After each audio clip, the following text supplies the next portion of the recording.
Hidden in the heart of southern Africa lies a city of stone. Walls rising without mortar, towers stretching toward the sky, and secrets buried beneath the dust of time. This is Great Zimbabwe, the lost stone city of Africa.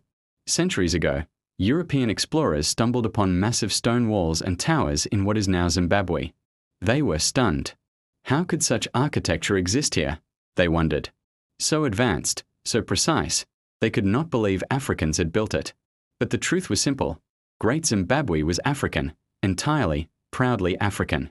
The people who built Great Zimbabwe were the ancestors of the Shona. Between the 11th and 15th centuries, they created one of the largest cities in sub-Saharan Africa. Without mortar, they built walls over 10 meters high, perfectly balanced and beautifully curved.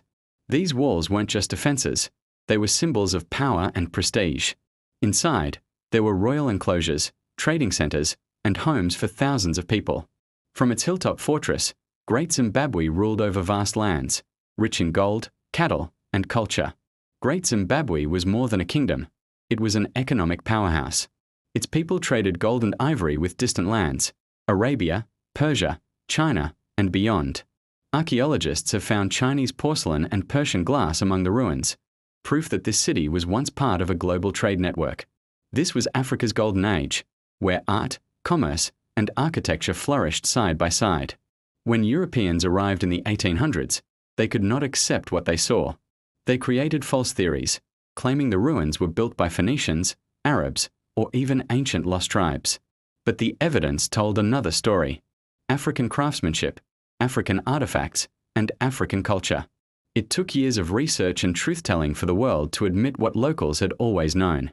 Great Zimbabwe was built by Africans, for Africans. The fall of the kingdom.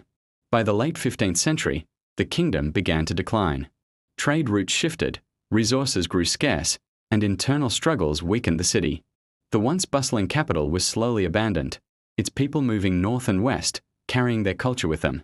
The stones remained, whispering stories of a civilization lost but not forgotten. Today, Great Zimbabwe stands as a UNESCO World Heritage Site, a symbol of African achievement and identity. The very name of the nation, Zimbabwe, comes from this city, meaning House of Stone. Great Zimbabwe is not just a ruin, it's a reminder that Africa's story is not one of darkness, but of light, creativity, and power. Long before colonization, Africa had cities, empires, and dreams built in stone.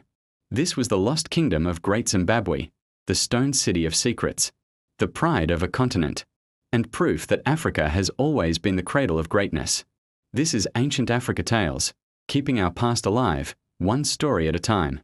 And if this story inspired you, hit like, subscribe, and turn on the notification bell for more untold African stories, legends, and history.